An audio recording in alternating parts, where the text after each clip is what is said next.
1. And I was sitting around the circle in Miss Van Dinter's class. Oh. Sorry to interrupt.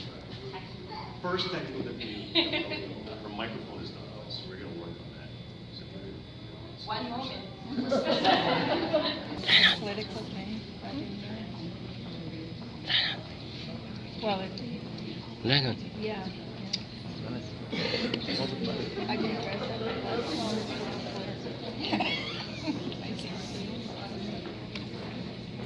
It just means that I can't wave my hands around too much now. And that's fine. So, one of my most vivid memories in Brampton was when I was in grade 1, sitting around the circle in the classroom, and my teacher was Miss Van Dinter. She was one of my most favorite teachers. To me, she had blonde hair and blue eyes, and she looked like a Barbie doll. And the reason why this was such a big memory for me was because when I was sitting around that circle, she asked us, and asked me directly, where my parents were from. And I remember sitting there, very scared to answer that question. And here's the reason why. Because in the 1970s, my mother came to Canada. She was sponsored by our other family members, my aunts, my uncles, my grandmother, and eventually my dad. And both my parents were married here in Canada. We lived in the area of Jane and Finch, and very specifically on San Romano Way. That area was a melting pot of so much diversity and so many newcomers to the country. And I grew up with the support of my aunts and my uncles and everybody around me who were so diverse and from so many different countries. My cousins were my best friends. And so, over the years, up until the age I was 5, my dad worked 2 jobs, my mother worked very hard, and by the time my baby sister was born, my parents had saved enough money to buy a house in Brampton. It was the immigrant street to own and purchase your own house. And that house was on Philosopher's Trail, and I could literally see Professor's Lake from my street. Beauvert was still a dirt road. And so when I was in senior kindergarten, uprooted from my area of Jane and Finch, away from my support network, and in senior kindergarten, I remember being made fun of. Being made fun of for the color of my skin, the slight slant in my eyes, and for, let's face it, being a little bit chubby. And so when Miss Van Dinter asked that question, by the time I got into grade 1, sitting around the circle, and asked me where my parents were from, I was very scared to answer the question. I didn't know what to say. And so you know what I said? I said I was from Quebec. It seemed foreign enough to me in grade 1. And it seemed safe enough that I wouldn't be made fun of. What's interesting was that by the time I got to grade 3, 4, 5, my whole family in that support network of my aunts and uncles and cousins ended up moving to Brampton and Peel region as well. My cousins were just down the road, 4 houses down on Philosopher's Trail. My mom's best friend moved in next door, and my neighbors to my right, Sam, Olive, and their daughter, Noella, and Brian, they were from Trinidad and Tobago. And there was this crazy diversity with all the new subdevelopment happening in Brampton. All these new people coming in. And then my dad continued to work 2 jobs, my mom continued to work hard, so that by the time we became teenagers, we were able to afford a bigger house. And we moved to the end section in Brampton. Beauvert was no longer a dirt road. It was paved. And they were just starting to talk about building Trinity Common Mall, which was just across the street from where my parents lived. When I went to a new school, grade 7 and 8, it was suddenly cool to look different. It was suddenly cool to be Filipino. And I remember going to high school, walking into that cafeteria and seeing so much multicultural multiculturalism in the cafeteria. I was hanging out with all the Filipinos, playing a Filipino card game, Postoy Doy. And just 2 months ago, I met up with a friend of mine from high school who reminded me, and he said to me, you know what? We were pretty cool hanging out all together.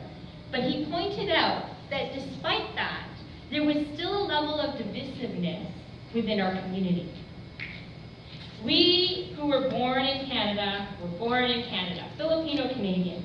But the newcomer Filipinos in high school, the ones with accents, were labeled as false, fresh off the boat. And when my friend mentioned that to me, it brought me back, and it brought back some concern, because nowadays that just doesn't seem right. Now, when I went to university, I decided to go to the Schulich School of Business to do my business degree, and then I went to the London School of Economics to do my master's. And when I was at Schulich, in my 4th year university, I remember sitting in Professor Lipton's International Business class, and he said to us, if you speak another language, you are at a competitive advantage. Suddenly, in this talk of globalization, you were at an advantage if you had an accent and could speak another language. And so then, I was having dinner, and I'm not sure if my dad remembers this, I was having dinner with my dad at their house, and I asked him, hey Dad, why did you not teach me and my sisters Tagalog, which is the Filipino language? And he said to me, you know what? It's because when we first moved to Brampton, there was so much racism that we did not want you to grow up with an accent.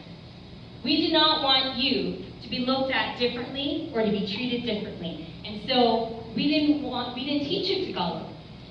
And in that moment, I remember being brought back to that carpet in Miss Van Dinther's class when she asked that question, where your parents are from, and being super scared to answer that question. Now, I have a son of my own, and his name is Lennon. He's here today, his name is Lennon. He's named after John Lennon, and more specifically, the song Imagine, right? Now, Lennon is, from my side, Filipino and Spanish, and his dad is Slovak, French, and British. Lennon is this mishmash of different cultures and backgrounds and history, and it is a beautiful thing. What is more beautiful is that my parents, his lola and lolo, are now teaching him Tagalog, and teaching him the language, and teaching him the Filipino heritage and foods, and it's amazing to see. To a point where Lennon will have random conversations with Filipino strangers on the bus and at the C&E in the International Food Court. And there was one day in grade 1, just this past summer in grade 1, we were at the Brampton Farmers Market. And for those of you who have been there, there's a place in Garden Square, right next to Garden Square, there's a kiosk that sells all the various flags from different countries around the world. Lennon this summer ran up to the owners and said, I want to buy the Filipino flag. Please let me buy the Filipino flag. Unfortunately, they didn't have the Filipino flag in stock. And Lennon demanded every single weekend to go back there to get the Filipino flag. After 3 weeks, it finally arrived. And on that day, my son took that flag for $6 and started parading up and down the street of downtown Brampton in the farmers market. Now imagine that. It took an entire generation. When I was in grade 1, I was asked about how different I was, and why I was different, and where my parents came from. And now I have a son of my own, who is parading up and down on his own accord the Filipino flag. And every single time I walk into his classroom, or I go to his school, I can literally see the world in front of my eyes. It is such a beautiful thing. Our city has come such a long way in just one generation. Now, can you imagine what it would be like if we provided the support, the leadership, and the role models for our kids so that they can continue not just celebrating the diversity and celebrating our differences, but let's take it up another notch. Let's get our children to instead also discuss and talk and engage about the many, many ways that we are in fact similar, because we are. And if we continue as leaders to engage them in that conversation of celebration of our differences and talk about all the ways that we are similar, imagine what contribution the next generation is going to make for the city of Brampton and also for our community. Thank you so much.